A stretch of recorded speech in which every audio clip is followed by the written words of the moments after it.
What if I told you that one of the biggest crises in all of cosmology, a puzzle that has completely stumped scientists for years, might just have been solved? And not with some crazy new physics or super complex theories, but with a single, elegant, and previously unknown constant. Yeah, you heard that right. Let's dig in and see what this is all about. So today, we're breaking down a really fascinating paper from an independent researcher, Ali Rizvi. The claim here is huge, that they've found the actual key to resolving something called the Hubble tension. Okay, so here's how we're going to walk through this. First, we'll get a handle on what this crisis actually is. Then we'll look at the hidden key that's being proposed as a solution. We'll see it in action, check the math, and then, this is the cool part, we'll talk about what it all could mean for our understanding of the universe. All right, first things first, let's get into the problem. The whole crisis at the heart of modern cosmology. Well, it really just comes down to a tale of two numbers that just don't agree. So, here's the deal. When scientists try to measure how fast the universe is expanding, they get two totally different answers depending on where they look. If they look way back at the early universe, using data from the Planck satellite, they get a number around 67.4. But if they look at the universe closer to us, the late universe, using data from projects like SH0S, they get a bigger number, 73. And look, this isn't just a small disagreement or some rounding error. It's what scientists call a 5 sigma discrepancy. Now, to put that in perspective, that means the odds of this just being a random fluke are less than 1 in a million. It's so statistically significant that it's screaming at us that something is fundamentally wrong with our understanding of the cosmos. And this whole mess has a name: the Hubble tension. And honestly, it's pretty much the biggest crisis in modern cosmology. Our two best methods for measuring the universe give us two different answers. And for years, nobody has had a good explanation for why. Okay, so that's the massive problem. How does this new paper claim to fix it? Well, it all starts by challenging a really basic assumption that everyone's been making from the start.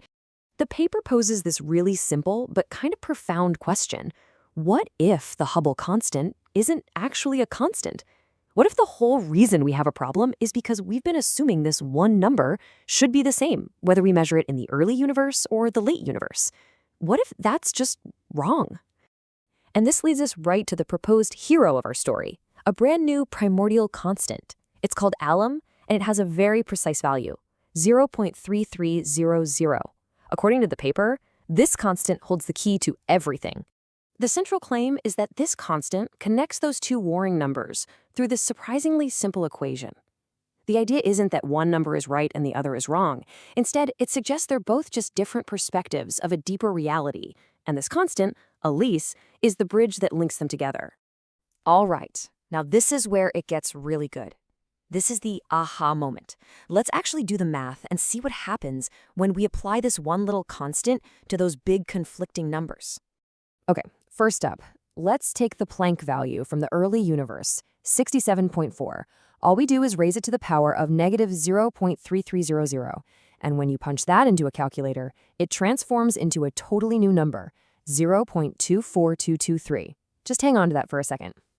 Okay, now let's do the exact same thing for the other number, the one from the late universe from SHEOs, which is 73.04. We apply the exact same constant in the exact same way. And what do we get? A new result, 0.23603. And right here, this is the core of the whole thing. Just look at these two new numbers side by side. Remember how far apart the originals were? 67 versus 73?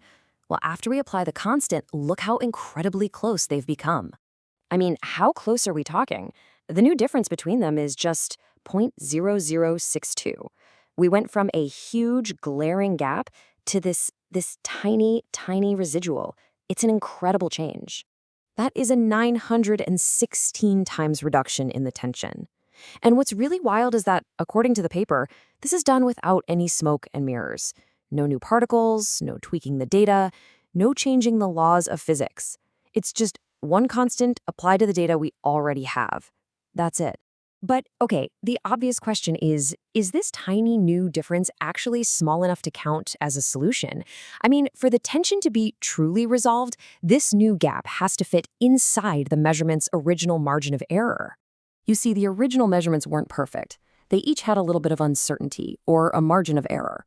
Planck was plus or minus about half a point, and SHOES was plus or minus about 1 point.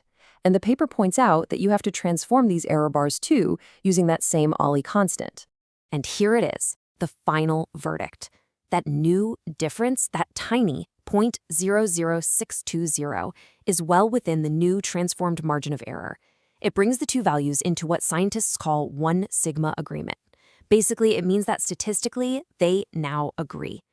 The tension, according to this paper, is gone. It's resolved. Okay, so if this is right, what does it actually mean?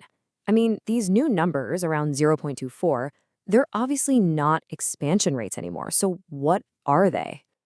This is where things get really mind-bending, and the paper suggests a totally new way of looking at the universe. The paper puts it like this. The universe does not expand. It breathes between frameworks. Whoa. Think about that. It's suggesting that our entire idea of a universe that's just expanding outwards forever might be wrong.